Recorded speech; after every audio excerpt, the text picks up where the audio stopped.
Hello, my name is Ana Villegas, and today I will be talking about sexual abuse. What is sexual abuse? Sexual abuse is any sexual activity with a child below the legal age of a consent which is between 14 to 18 years old. Sexual abuse includes sexual penetration, sexual touching, and non-contact sexual acts such as exposure or voyeurism. Forms of sexual abuse. There are two forms of sexual abuse, which are touching and non-touching abuse.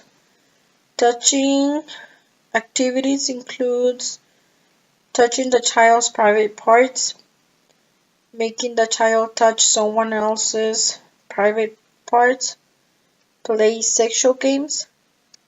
Non-touching activities include showing pornography to child, exposing an adult's private parts to the child. This means showing the adult parts to the child. Photographing the child in sexual poses. Characteristics of sexual abuse. The majority of sexual abuse victims know their perpetrator. Boys are more likely to experience sexual abuse than girls. Girls are more likely to experience sexual abuse by family members than boys. Who are the abusers? Most of the time, the abusers are parents and step-parents. Relatives, which are people that they might know, like an uncle, cousin, a family friend, or people that they know, or people that visit their houses that are close to the family. Teenagers and strangers. Why victims of sexual abuse remain quiet? Most of the time, the perpetrator threaten the victims. That's why they don't say anything. For example, they threaten the victims by telling them that no one is going to believe them. No one is going to believe the victim.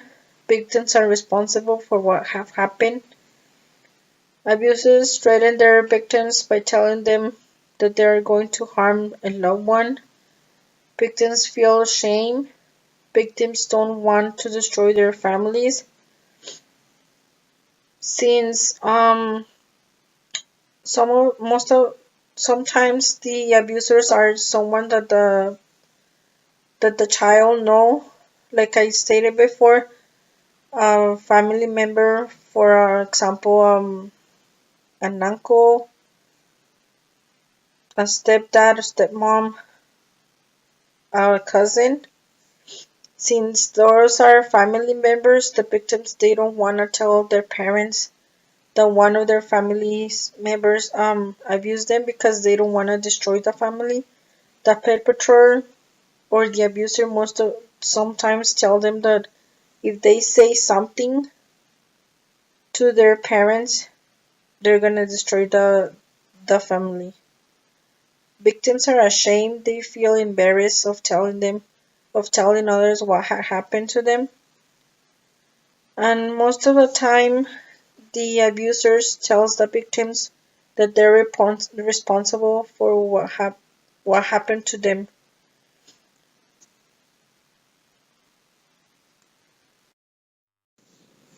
Consequences of sexual abuse.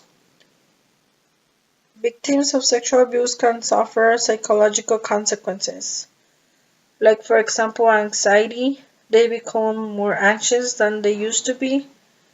They fall into depression. They have constant headaches. They have sleep disorders. They can't sleep at night because sometimes they're just thinking and thinking about what happened or that it's gonna happen again. They gain or lose weight, or they have lower self-esteem.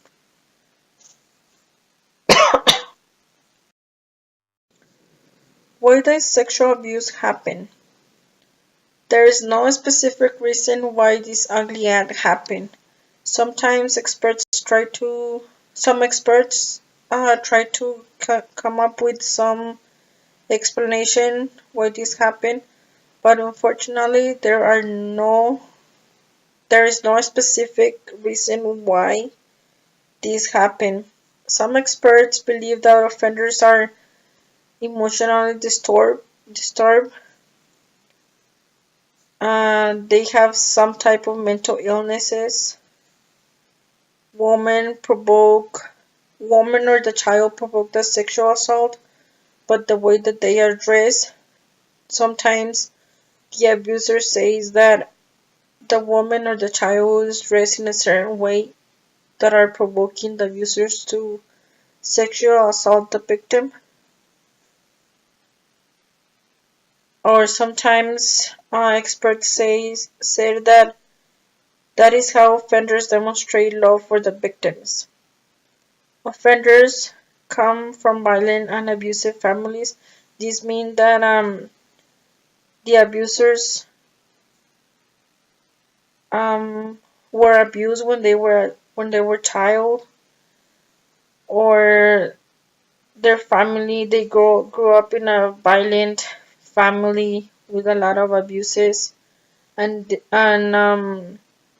experts think that this could be one of the reasons why abusers abuse other people.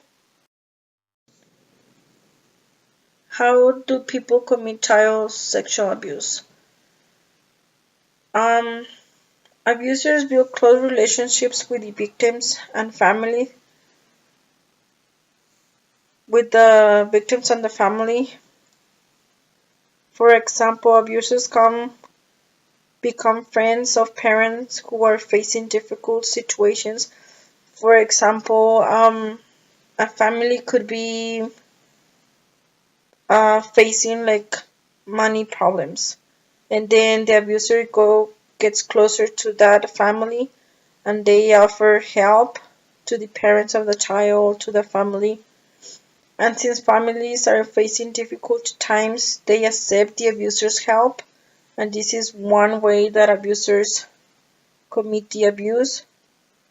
The abusers also offer uh, offer themselves as babysitters. For example, if it's like a single mom and she has to work, the abuser also gets close to the mother, and he or she offer the help to the mother of babysitting the child while the parents work or the mom works. And then offenders also seek roster positions such as childcare, schools, sports teams, etc. These positions put the children in the hands of the offender. This means that offenders they go to work or they apply for positions where there are children's, and since um the offenders get hired as, let's say, like a teacher in a daycare, they people most of the time people don't think that the child is gonna get abused in the school, because of course he's a professional, he's gonna be teaching the children, they're gonna be taking care of the children. But unfortunately this is not true, because sometimes abuses happen during in a childcare school, in a childcare or in a daycare, let's say, or in school, or when the children are in sport teams, the coaches also abuse the children's. Abusers also visit public places such as playgrounds, parks, swimming pools, outside of the schools, etc. The abusers they want to be close to the children, so they go to the public areas, and like for example in the playgrounds or the parks, Sometimes parents are distracted and they don't know where their children go to play. And for abusers, this is like the best place to go because the parents are distracted, they're not paying attention to the children, and they get close to the children. And since the children wanna play or have fun, they accepted the help of the abusers without knowing that they're gonna be abused or that they're gonna be harmed. Sexual abuse also has some signs. Victims of sexual abuse don't tell others that they are being sexually abused. Instead of telling others that they're being sexual abused, they show others signs that can tell us that they have or are being sexually abused. Most of the times the signs are physical and personality changes or personality signs. Personality signs consist in acting out in an appropriate sexual way with toys or objects. Victims have nightmares or sleeping problems. They become quiet and insecure with the bed.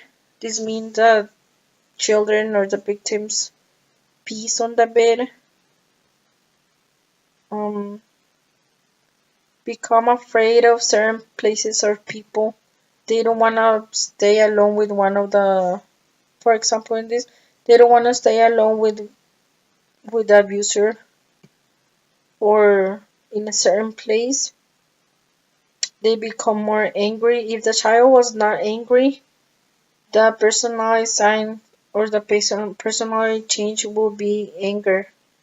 He or she doesn't know how to control his anger. Changes in eating habits. The victims, they don't want to eat or they're not hungry anymore. Physical signs are unexplained soreness in their genitals.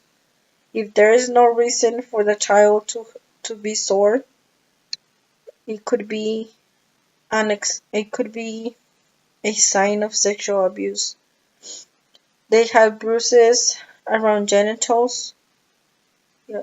Again, if there is no reason to have a bruise, like let's say that a child didn't fall or something like that, there is no reason for a child to have bruises around their genitals. Sexually transmitted disease. If the victim is not sexually active, there is no reason why she has a disease, a sexually transmitted disease. Victims also become mysterious. This means that they become quiet and isolated. They don't want to talk to anybody. They don't want to go anywhere.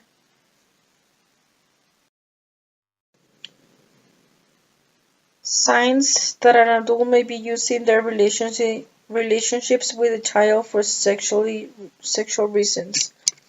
Some of the signs are not very obvious, but sometimes signs could be like refuse to allow the child sufficient privacy or to make their own decisions on personal matters. Insist on physical affection such as kissing and hugging, even when the child clearly doesn't want it. Show interest in the sexual development of the child or teenager. Insist on time alone with the child with no interruptions. Spend most of their time with children and have little interest in spending time with people their own ages. Regularly after offer to babysit children for free or to take children on overnight outings alone. Buy children expensive gifts or give them money to for no apparent reason. Frequently working on children, teenager in the bathroom. Frequently walking on children, teenagers in the bathroom. Treat a particular child as a favorite, making them feel special compared with others in the family.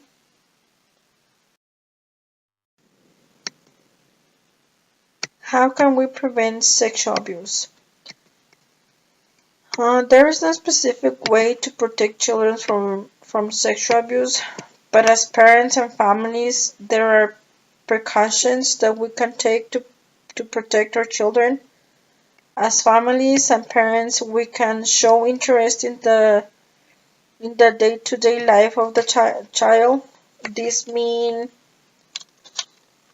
like asking children how was their day, with whom they spend their day, what they did with that or those persons, what games play with those persons, if they have fun, etc. Questions like that, like to show them, to show your children that you are very interested in on what they did during the day, how was their day, etc. Know that people who children spend more time. This means knowing your children's friends, including other children's and adults. Adults means like other kids' parents, teachers, janitors. Make your child feel comfortable so they can talk more openly about their people, about other people. Know the warning signs. This is very important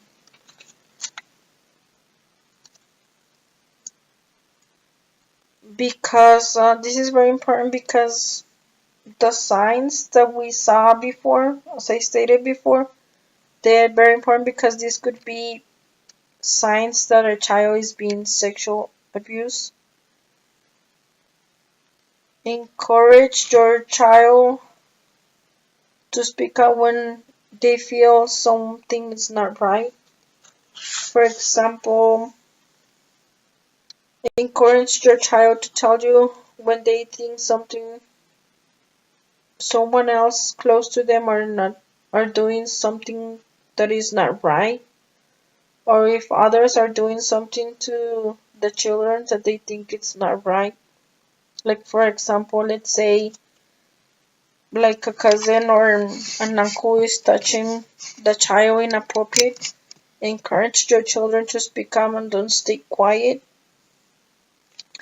Talk to the child about their bodies. Some parents are afraid to talk to their children about their body parts, but it's very important to teach their children the names of their bodies. Because teaching children the names of their bodies gives them the ability to come to you and tell you if something is not right. Like for example, if someone is touching their hands or their private parts inappropriate, these teaching your child the names of the body makes the child easier to tell you what parts the other person touched him or her. Let the children know that they will not be in trouble for telling you the truth. Let your children know that if they tell the truth, they are not going to be in trouble. Let them know that no matter what it is, if it's something right or wrong, you are going to believe them. Also let the child know that you are not going to punish them for telling you the truth.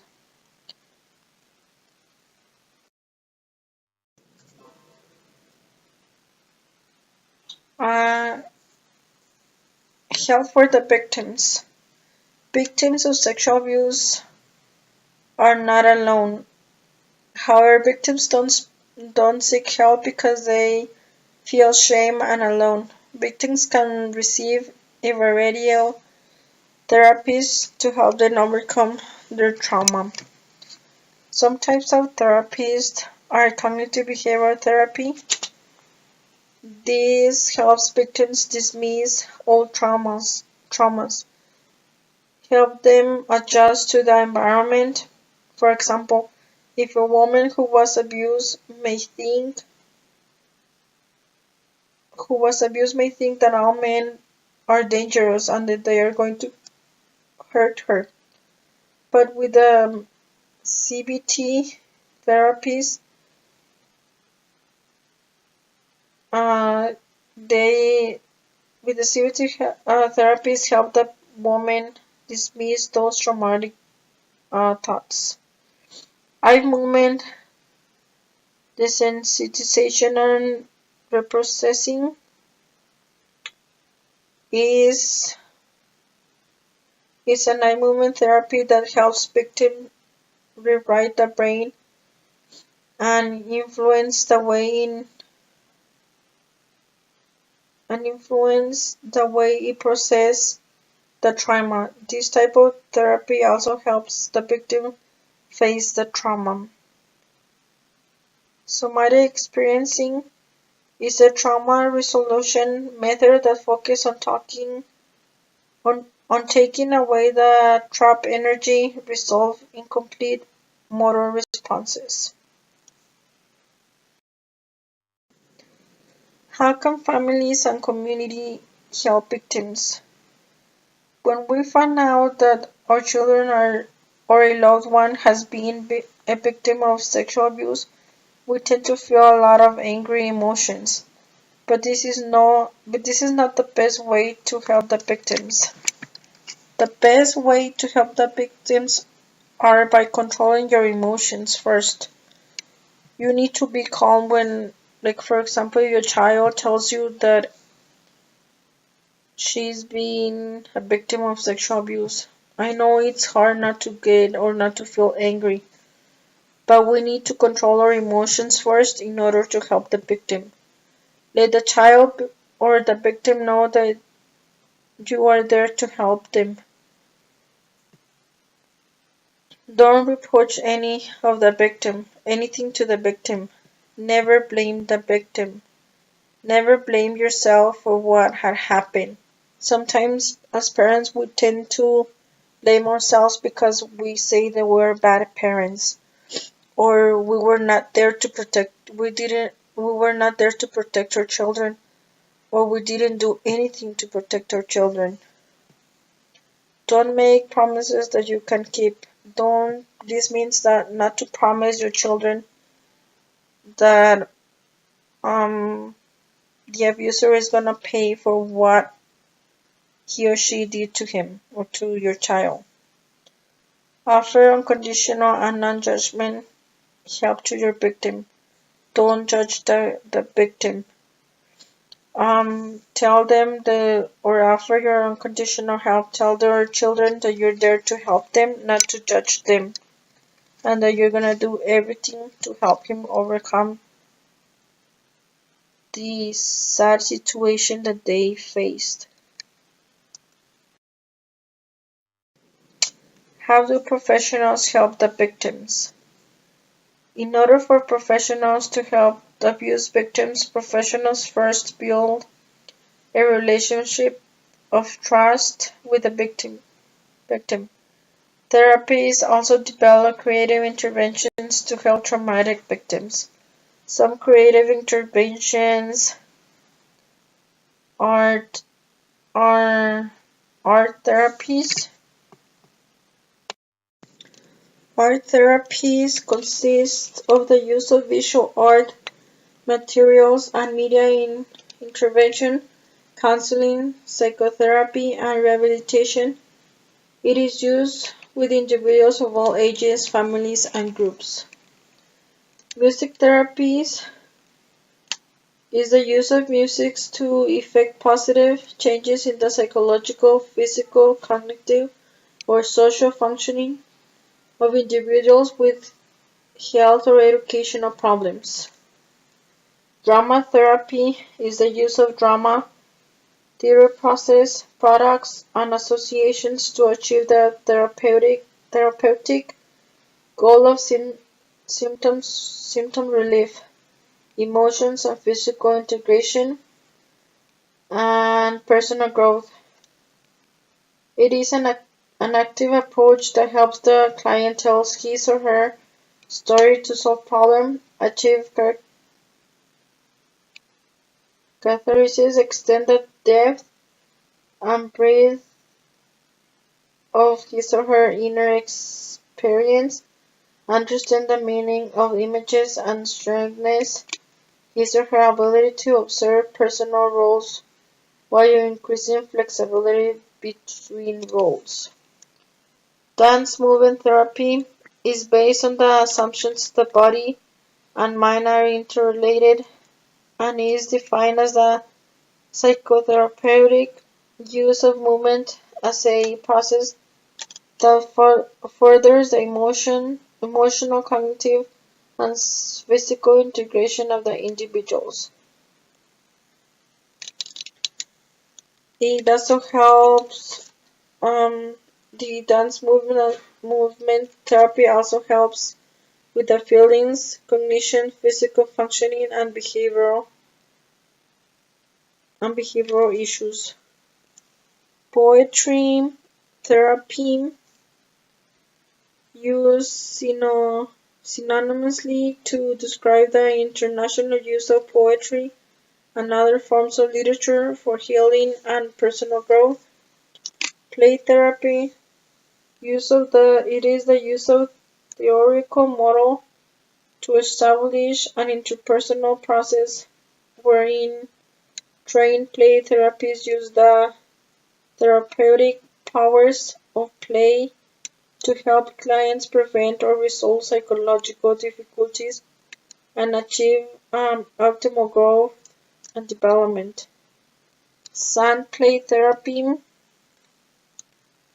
Um, it's a creative form of psychotherapy that uses a sandbox and a large collection of miniatures to enable a client to explore the deeper layers of his or her fight in a totally new format.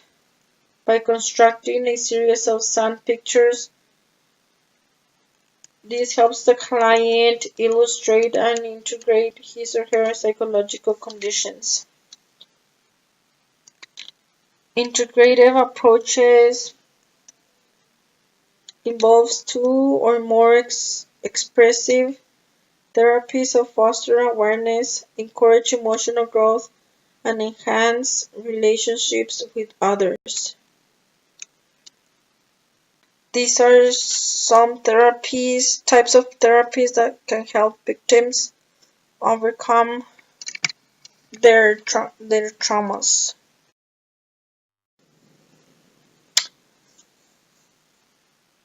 And this is the end of my presentations. Any questions?